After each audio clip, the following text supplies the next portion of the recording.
Good afternoon এইস কিচেনের বন্ধুরা। এখন আমি বানাবো অরেঞ্জ মকটেল। ঠান্ডা ঠান্ডা এই অরেঞ্জ মকটেল বানানো খুবই সহজ। তাহলে বন্ধুরা চলুন দেখে নেওয়া যাক।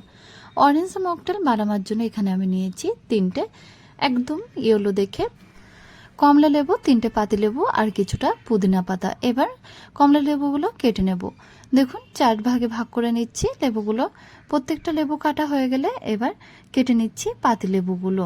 কমলা লেবু থেকে জুসটা বার করে নেব আর পাতি লেবু থেকে জুসটা বার করে নেব। আর এদিকে দেখুন পুদিনা পাতাগুলো থিতো করে নিচ্ছি। 2টো গ্লাস নিয়েছি, গ্লাসের মধ্যে মকটেলটা বানিয়ে নেব। দেখুন 2টো গ্লাসের মধ্যে 1 থেকে 2 চামচ করে আইস কিউব দিয়ে দিচ্ছি। তারপরে পুদিনা পাতা থেতো অল্প একটু করে দিয়ে দিলাম। একটা কমলা লেবুর পিস গোল করে নিয়ে কেটে দিয়ে দিচ্ছি। তারপরে বড় চামচের হাফ চামচ বিট লবণ দিয়ে দিলাম আর দিচ্ছি হাফ চামচ সুগার পাউডার।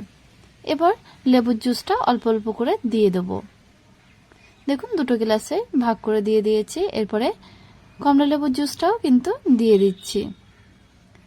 দেখুন 2টো গ্লাসের মধ্যে হাফ হাফ করে দিয়ে দিচ্ছি।